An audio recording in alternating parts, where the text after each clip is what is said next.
Good morning. Yeah, why don't you stand with me? Here's what we're going to do this morning. We're going to put our hands together. We're going to create a little rhythm. If that causes you to dance, well, it's okay, because dancing is not a sin. But we're going to sing this out, so sing along with me. Here we go. Breathe on me, the breath of God. Breathe on me. Breathe on me, the breath of God. Breathe on me.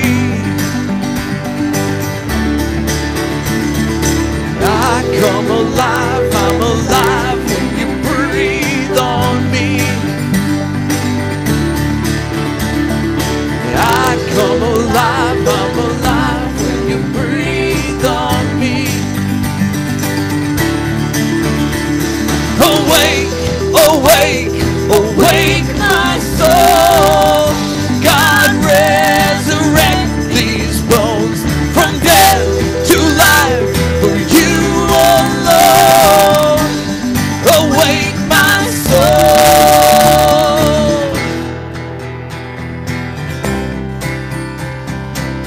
Let's keep those hands going. Speak to me the word of God. Speak to me. Speak to me the word of God. Speak to me. I come alive, I'm alive when you speak to me. Oh, I come alive, I'm alive when you speak to me. Awake, awake, awake my soul. God resurrect these bones from death to life for you alone. Awake my soul.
Respond is what we do when the call of Jesus comes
All right, we're going to continue our time of worship as we sing this out this morning.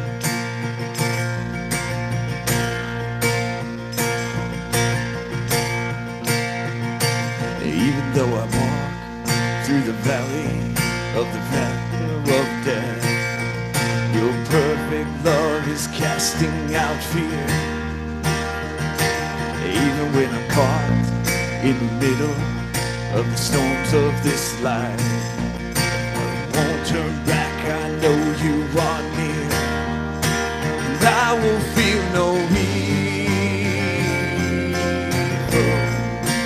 for my God is with me, and if my God is with me, whom then shall I fear? Whom then shall I fear?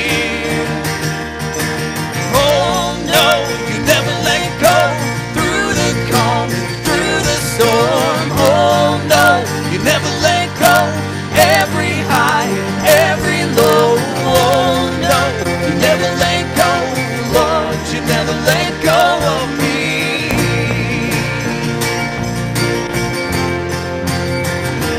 I can see the light that is coming for the heart that holds on, the glorious light beyond all compare, and there will be an to the struggles, but until that day comes, we'll live to know you here on the earth, and I will feel no evil, for my God is with me, and if my God is with me, whom then shall I fear? Then shall I fear? Oh no, you never let go, through the calm, through the storm. Oh no, you never let go, every high, every low. Oh no, you never let go, Lord, you never let go of me. You keep on running and you never let go. We're singing, oh no, never let go, through the calm, through the storm. Oh no, you never let go, every high and every low. Oh no, you never let go, Lord, you never let go of me.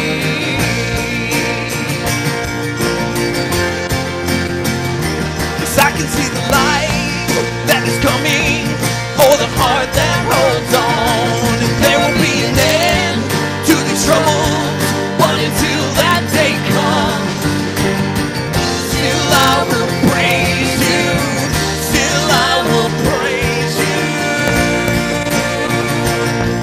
Let's sing that out one more time. Yes, I can see the light that is coming for the heart that holds on, and there will be an end to these troubles, but until that day comes, still I will praise you, still I will praise you.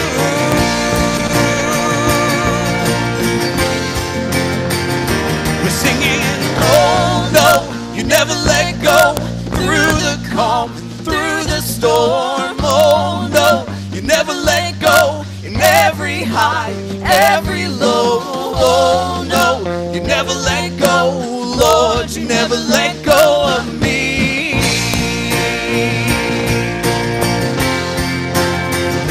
We're singing, oh no, you never let go, through the calm, through the storm. Oh no, you never let go, every high, every low. Oh no, you never let go, Lord, you never let go of me. Lord, you never let go of me.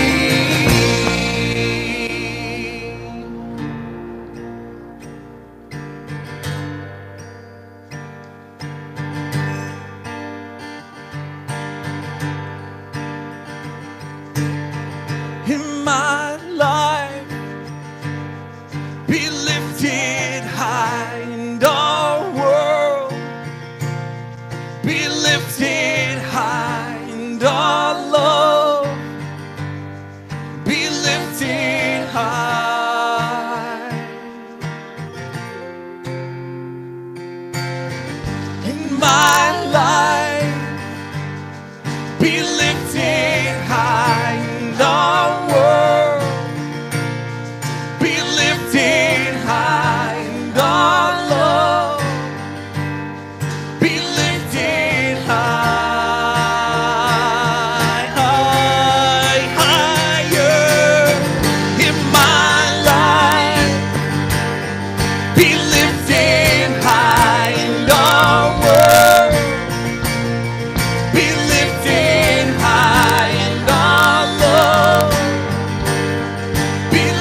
and I want to be where you are.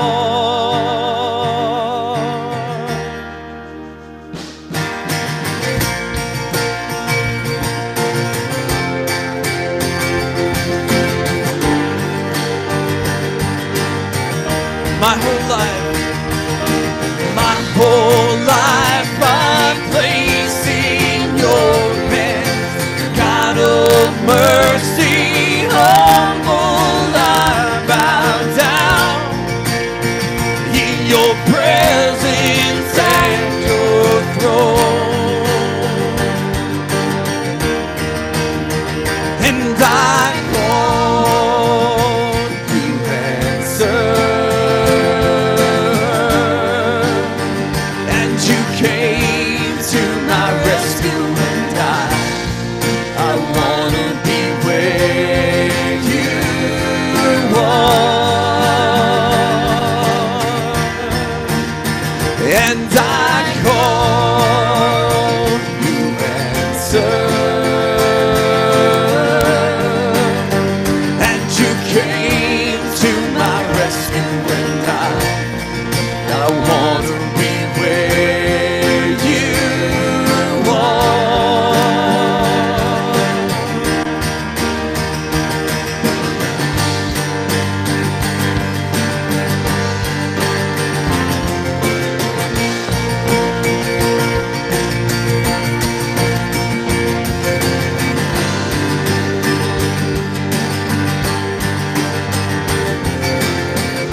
lift this up this morning. In my life, be lifted high. In my life, be lifted high. In our world, be lifted high. In our love, be lifted higher.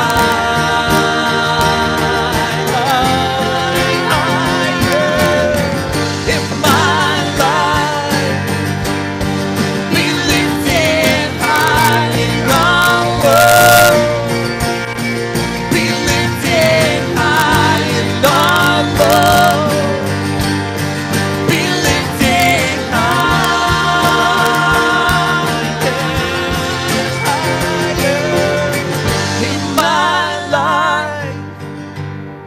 be lifted high in our world.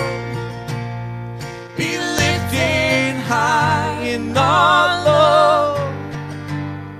Be lifted high.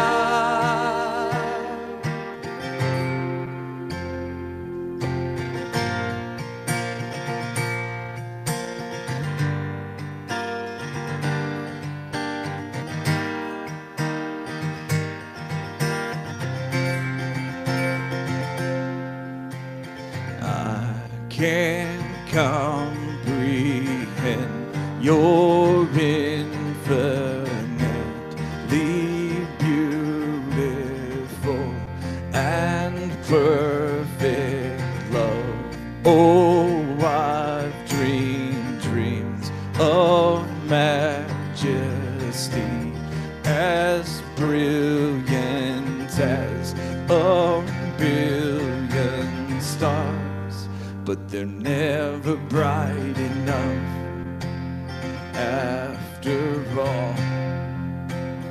You are holy,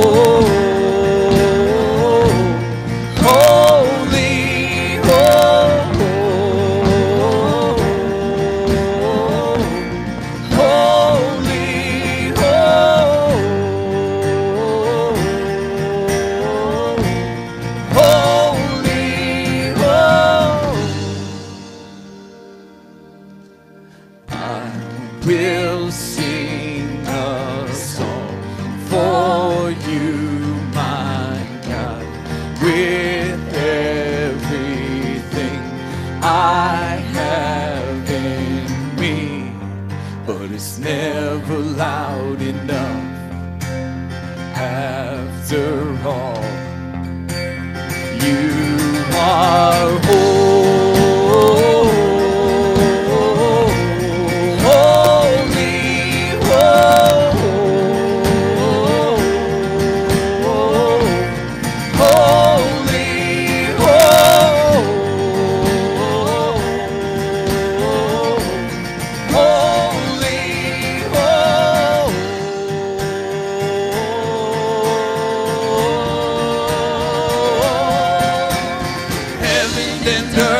are full, full of your glory, your glory. My soul, it overflows, full of your glory, your glory. Oh, blessed is he who reigns, full of your glory, your glory. My cup, it can't contain all of your glory, your glory. Hosanna, we are found after all you are. Oh, holy, holy,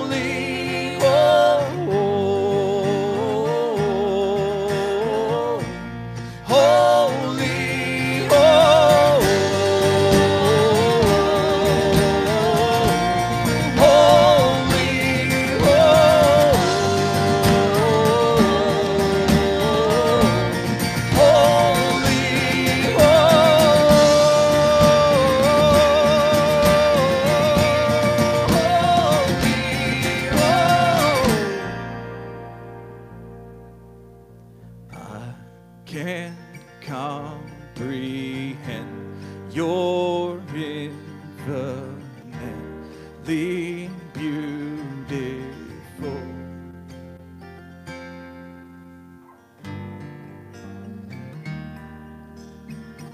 Heavenly Father, we just lift this up to you this morning. We sing these songs of praise to you, and we say things like heaven and earth are full of your glory. And my soul, it overflows. No, blessed is he who reigns full of your glory. God, we give ourselves to you. We open up everything and we pour ourselves out, broken and battered and humbled. We bow down before you. And we worship you because you are Lord and you are King, and we give you our all. And so we give you our gifts and our talents this morning. We give you our song and our praise. We open up the word of truth and we find you. Lord, we lay this all out in the name of Jesus Christ, the most powerful name there is. It's in his name. Amen.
Good morning, everybody.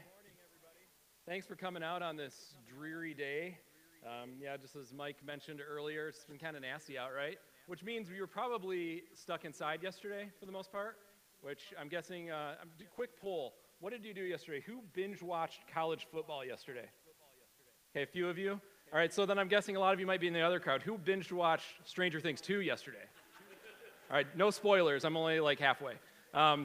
So I'm Steve Serene. I'm the community life pastor here at Connections. I'm really excited today to be able to continue the series that Dave started last week called Follow Me, where we are taking a look at just what it means to be a Jesus follower. When Jesus selected people and said to them, follow me, what was he actually getting at? Like I said, I'm also new here at Connections. I've only been here about a month, and so I'm also hoping that this morning will be an opportunity for you to get to know me a little bit as well. I can take this follow me message to heart too. Just like Kim was saying, just because I'm on staff doesn't mean that there's any special ability to follow Jesus. And so this message has been challenging me as well. Last week, Dave did a great job explaining what Jesus meant when he said follow me. And he gave us this definition. He says, you follow Jesus by becoming familiar with his life, soaking up his teaching, and interacting with other disciples over spiritual matters, all while responding to the Spirit's activity within you. And that respond part is key. That's where the Follow Me challenge came from. So first of all, we encourage you to grab one of these wristbands if you haven't already, and go ahead and wear that, at least for the duration of the series. You can continue to wear it if you would like to after that. But use it as a cue to remind yourself to respond to Jesus whenever he prompts you to do that, and to respond to him as quickly as you can. Do what Jesus is asking you to do. So if you've been wearing one of these wristbands this week, hopefully you've had some of those moments where you saw it and it reminded you to do something, to respond as Jesus would want you to. I have one of those stories as well. My wife, Jen, and I have a 3-year-old son named Jack. I like to show off his picture whenever I get a chance to. And so this week on Monday, Jen was working, and so I was watching Jack on my own. And Jack is a high-energy, strong-willed child, so he's a lot of fun, but he can also really keep you on your toes. And so Monday, it was just one of those nights where he was just 100% energetic. And parents, you can probably relate to this. He not only was not listening to the things I was asking him to do, but I'm pretty sure he was doing it on purpose. So I'm guessing some of you can relate to that. And so I was getting just increasingly frustrated. And I wasn't doing all the things I knew I was supposed to do, and sort of detaching myself and remembering, that I'm supposed to be disciplining him in love and all of that. And it was just, he was pushing my buttons, right? And we've all been there before. And so I was getting increasingly agitated. And there was one particular moment where I'm giving Jack a timeout. And he was refusing to sit in the timeout chair. And it was just really getting to me. And I know that I was visibly upset. And in that moment, I noticed my respond wristband. And it just dawns on me, Steve, this is not how Jesus would be responding to Jack right now. And so we finished the timeout, and I told him to go run and play. And I just knew I had to take a moment to just pause and breathe and to pray. And I prayed for patience, and I had to pray for a little bit of forgiveness. But in that moment, it just gave me a chance to respond to the Spirit, to reflect, and it helped. The night went better after that. And so hopefully you've had some of these opportunities as well to follow Jesus, to respond to him. Some of those moments might mean that Jesus asks you to do some huge, earth-shattering thing, some radical change in your life that's going to affect you and your family and your community. But then there's other times where Jesus just asks you to do the right thing in those seemingly ordinary, mundane moments of your life. And either way, it's going to make a huge impact. Just imagine the difference that we could make on the world around us if all of us just chose to respond to Jesus in every moment, whether it's the big, huge moments or those little everyday moments. So that's what we're challenging you to do with this series. And this morning in particular, though, I have another question for you. Who can do that? Is this for anyone? Can anyone follow Jesus? Or is this something that's more exclusive? Is this something that only the select few are even capable of doing? Because if you think about it, when Jesus said, follow me, what he was saying to people was a lot different than what we mean today a lot of times when we say, follow me. Dave gave an illustration last week where he showed that when we use the word follow today, we're talking, like on Twitter and Instagram, it might mean the tens of millions of people who follow a celebrity. And what does that mean? Does it mean that they are trying to be like the celebrity, that they are trying to have a relationship with that celebrity, that they're trying to do what that celebrity might do? Usually not. Usually it just means you want their information to pop up in your newsfeed. But when Jesus said, follow me, what he was meaning was, I believe that you are capable of doing the things that I do. I believe that you're capable of carrying on my legacy. I want you to live the way that I would live. He meant a lot more than just pay attention to him. So is that something all of us can do? I told you earlier that I hope you can get to know me a little bit through this message this morning. Well, something you probably didn't know about me is that when I was younger, actually for a long time in my life, I did not want to be a pastor or in ministry in any way, shape, or form. In fact, I prayed for a long time that God would have me do virtually anything else. So you see where that got me. But now I've responded in that way, and I love doing what I do. But when I was a kid, that just didn't seem like that would be exciting. And the fun, exciting thing that I wanted to do as a fifth grader was to be a professional basketball player one day. Which, if you thought that was funny, you should see me play basketball. It's pretty bad. But when I was in fifth grade, I didn't know how bad I was, and I just thought it was fun. And so I would always play on the junior teams or whatever the equivalent in basketball is to Little League. But then seventh grade hit, and seventh grade is the point where you don't just get to sign up and everybody gets to play. You have to try out. Has anybody ever been to a sports tryout before? Right? So it can be frustrating and nerve-wracking, and I showed up, and virtually everybody in my seventh grade class showed up as well. But I thought I was a shoo-in because I was going to be in the NBA someday, right? Didn't work out that way. I went to all the practices and all the tryout, and I got to that last day where there's the list posted of who made the team, and I wasn't on the A team. I wasn't even on the B team. I didn't make it, and I was devastated. And I remember going home and just being all upset because this is my dream, this is my goal. And so I regrouped, and in eighth grade I tried again, and guess what? Didn't make it again. Ninth grade rolled around. I thought, I've got other things I want to try to do with my life, I guess. I'm going to give up on this dream. But then something interesting happened that year. Our varsity basketball team lost every single one of their games. And I thought, well, if these guys can play, maybe there's still a chance. So I tried out again in 10th grade, and you see where the story's going. The only difference in 10th grade was that I had a little bit more self-awareness, and I knew as soon as I was out there playing with these other guys, I knew I don't have what it takes. I am in over my head. And in fact, when the coach pulled me aside on the last day and very graciously said, Steve, I don't think basketball's for you, I was relieved. I was glad. I knew that, okay, I can officially put this part of my life behind me. But I learned something in that moment, and that's that playing basketball, or playing a lot of different sports, it's an exclusive club. Only a handful of people ever get to play in the NBA or the NFL or even at the college level. In fact, for someone like me, playing in high school was hard enough. And that's not the only thing in life that's like that, is it? If you think about it, how many times have you ever applied for a job and didn't even get a call back for an interview? Or if you went to college, or if you're in college, did you get into every college that you applied for? Did you get every part and every play that you auditioned for? You see where I'm going with that? We don't always get to do the things that we'd like to do. And in fact, sometimes relationships can be like exclusive clubs. You might not guess this by looking at me today, but I was kind of a nerd in high school. I know, unbelievable, right? And so I didn't get to be a part of all the friendships that I might have wanted to. I didn't get to go to all the parties that everybody else was going to. Don't get me started on girls I might have wanted to date in high school. I'm just very lucky that by the time I met my wife, Jen, I had changed a little bit and come out of my shell. But relationships can be exclusive clubs. And I'm sure if we were to go around in this room this morning and talk about the hurts and the pain that any of us have experienced, there's a lot of rejection in there for many of us, right? Which begs the question, is that what following Jesus is like? Is following Jesus like an exclusive club, like virtually everything else in life seems to be?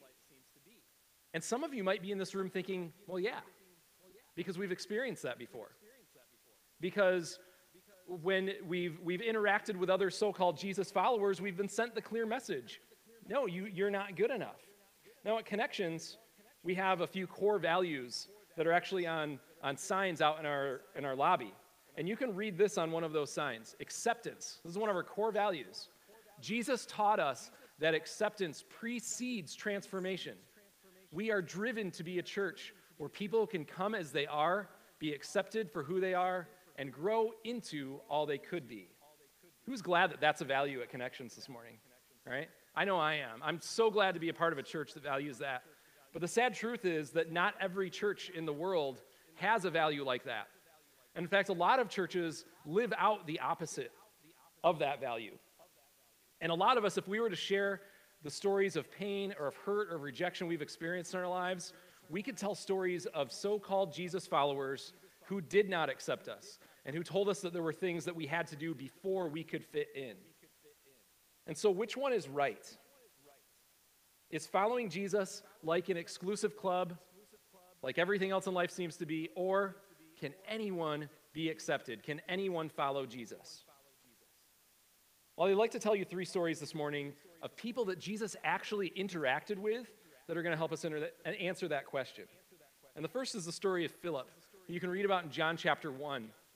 Now, Philip was most likely a disciple of John the Baptist, who had come before Jesus in order to prepare the world for what Jesus was about to do. And so Philip had studied with John the Baptist. He was a student of the Scriptures. In fact, he knew the Scriptures so well that when Jesus did come along, he said to his friend Nathanael in this passage up there, he said, "We have found him. We have found him of whom Moses in the law and also the prophets wrote, Jesus of Nazareth, the son of Joseph." In other words, Philip had intensely studied the Scriptures. He knew the Old Testament so well that he knew all of these stories of this coming Messiah, this one that's supposed to come and rescue the world. And he knew that Jesus fit the description. When he saw Jesus, he said, "That's him, that's the guy, we found him." And he wanted to follow because he knew what he was getting into. And so it shouldn't come as any surprise that Jesus said to Philip, "Follow me." And in fact, if you are one of those people who has had that hurt and rejection from the church in your history, you might look at that story and think, well, see, there, you prove my point, because that's exactly who I would expect Jesus to pick to follow him. But Philip is not the only one that Jesus chose. In fact, he's not even the first one that Jesus asked to follow. Next, we'll meet Peter, who we can read about in Matthew chapter 4. And in verse 18, it says, "While walking by the Sea of Galilee, he, being Jesus, saw 2 brothers, Simon, who was called Peter, and his brother Andrew, casting a net into the sea, for they were fishermen." So Peter was not a religious scholar, an expert like Philip. Peter was a regular, everyday, working class guy. He worked in the family business doing manual labor. He was a normal guy, right? And he didn't have that religious background necessarily. Peter's job was to feed people.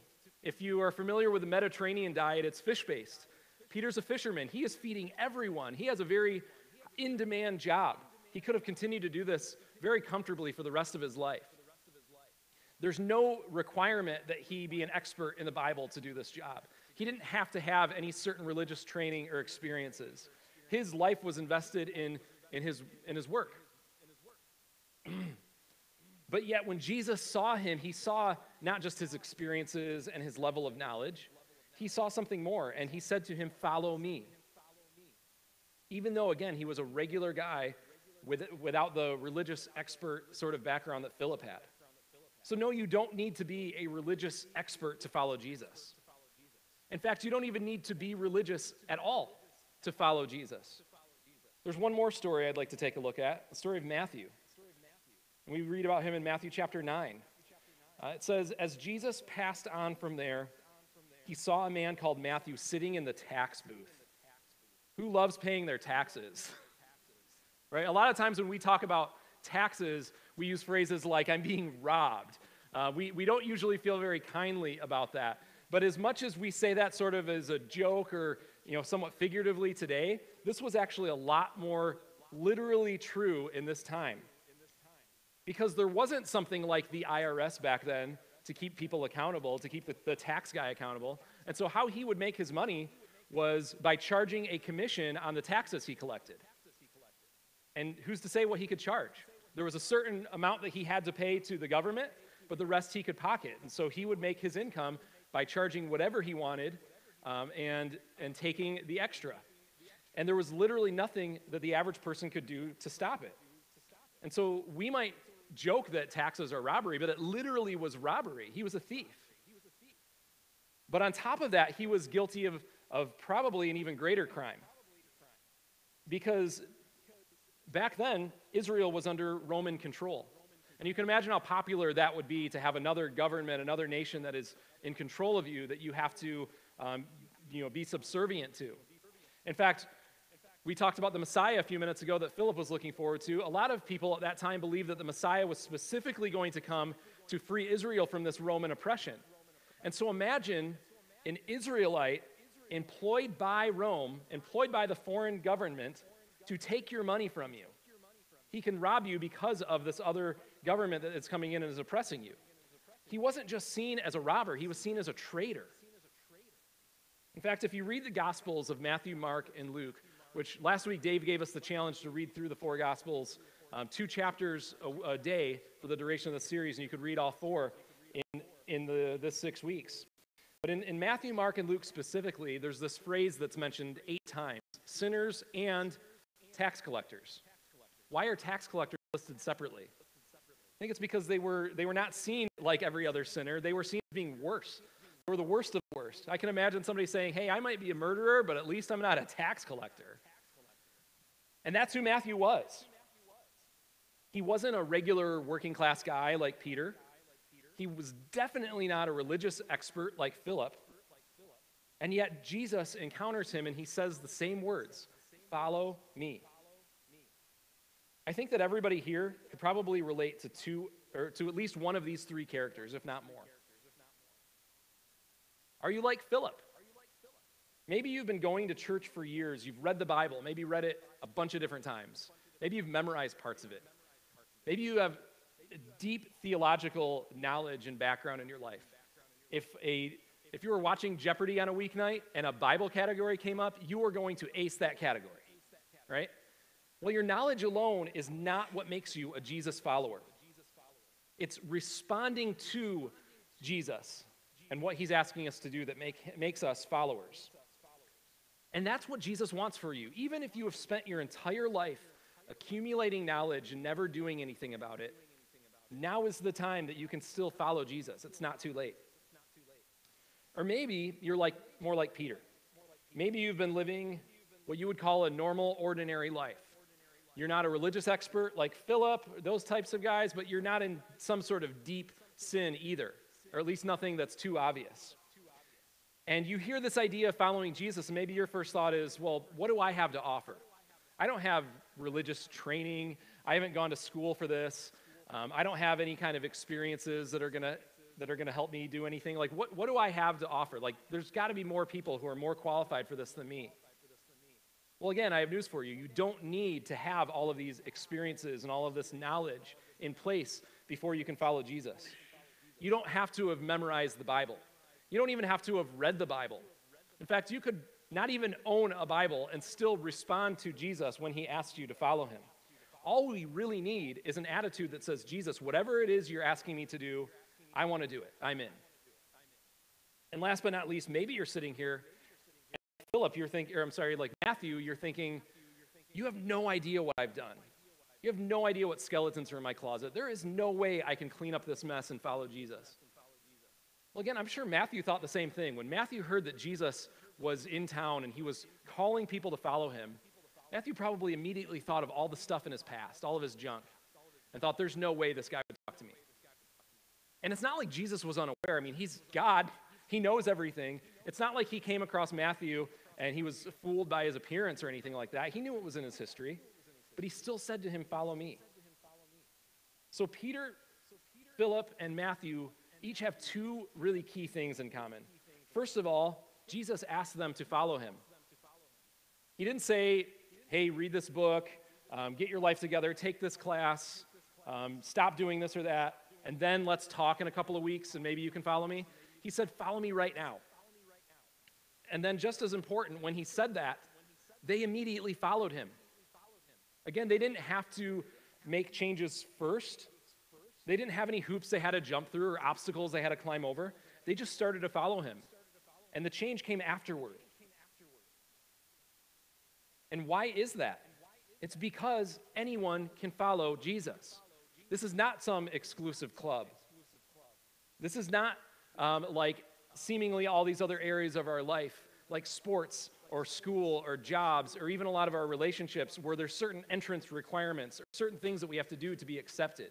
This is for anyone because Jesus loves all of us enough that he died for all of us so that everyone could follow him. But he also loves us all enough that he gives us a choice. He doesn't force anyone to follow him. He asks first. He asks all of these guys, follow me. He asks each of us if we'll follow him. And so that choice is up to us.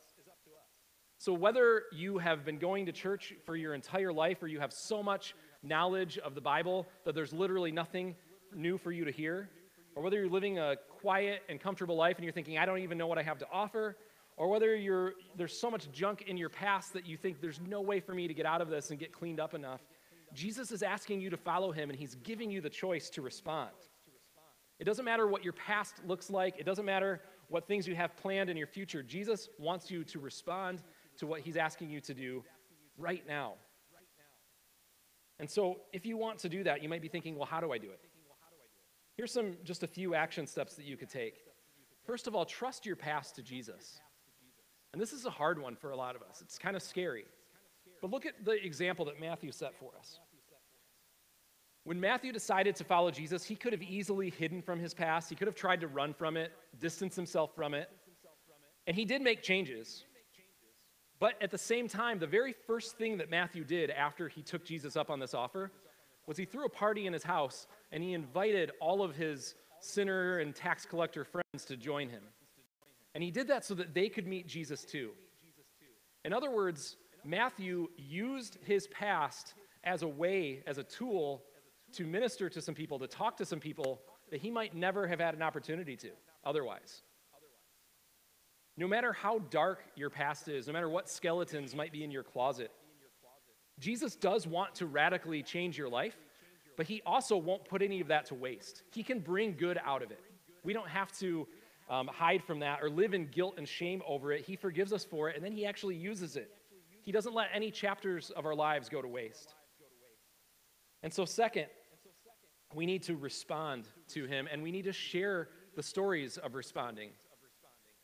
That's one of the things we're challenging you to do with these bracelets, is not just be prompted to respond, but also be prompted to talk about it.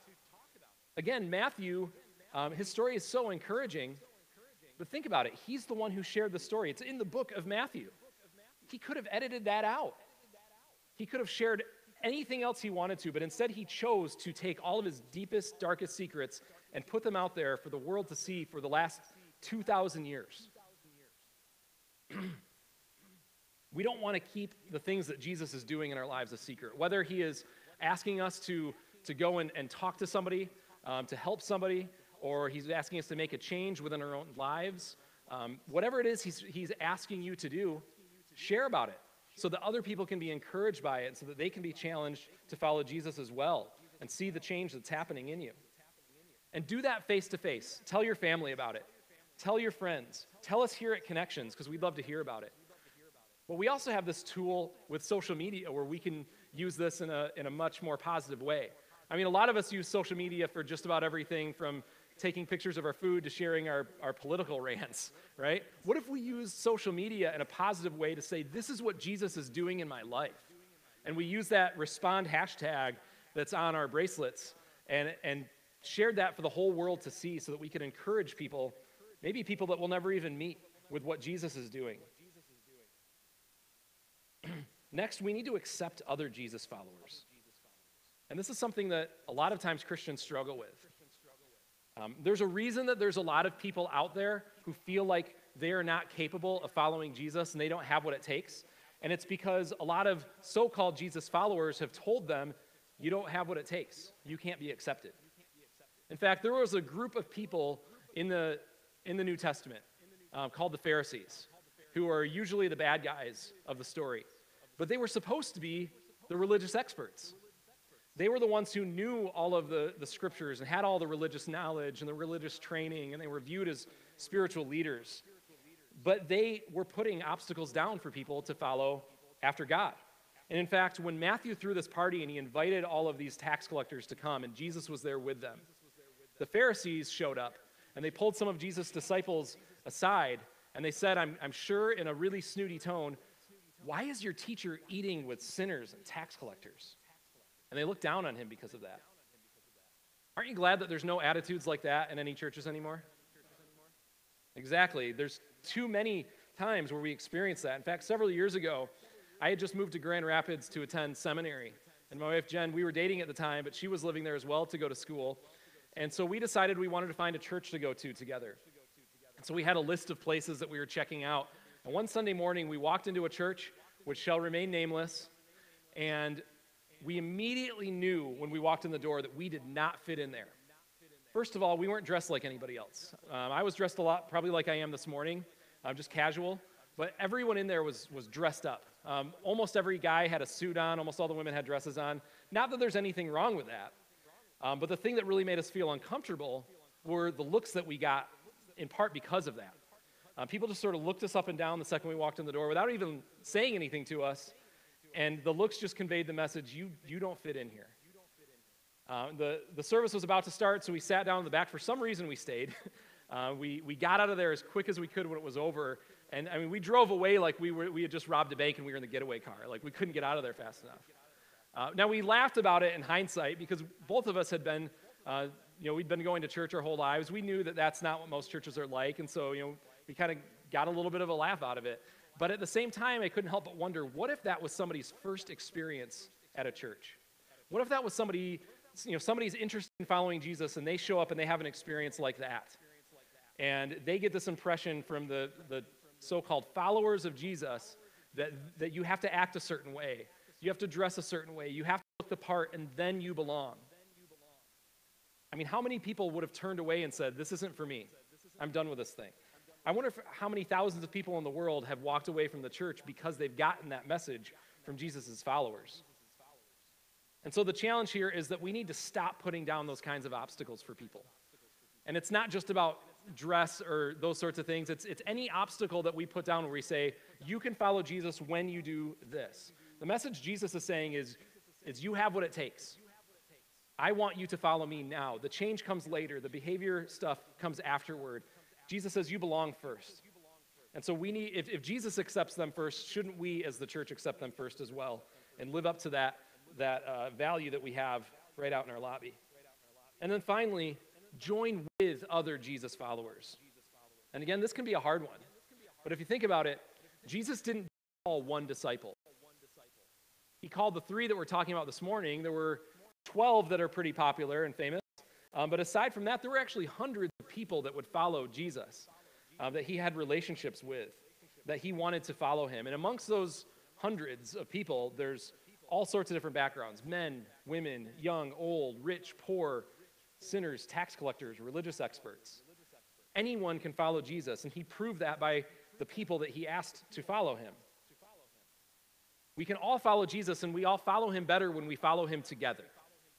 That is why we have places like this. That's why we come together on a Sunday morning to worship him together and to have fellowship with each other, relationships with each other, because we want to follow him together, not just on our own. But it also goes beyond just what we do on a Sunday morning. During the week, we need to be interacting with other followers of Jesus. We need to be encouraging each other and challenging each other and talking about the spiritual life together. And one opportunity we have to do that is with community groups.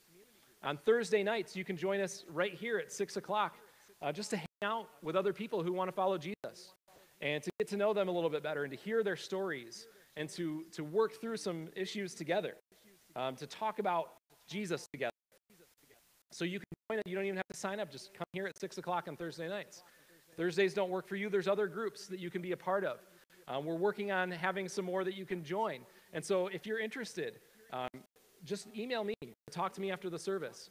And whether there's a group that you can meet with right now or we just have to start a new one, we want you to be in community with other people who are interested in following Jesus, because it's that important.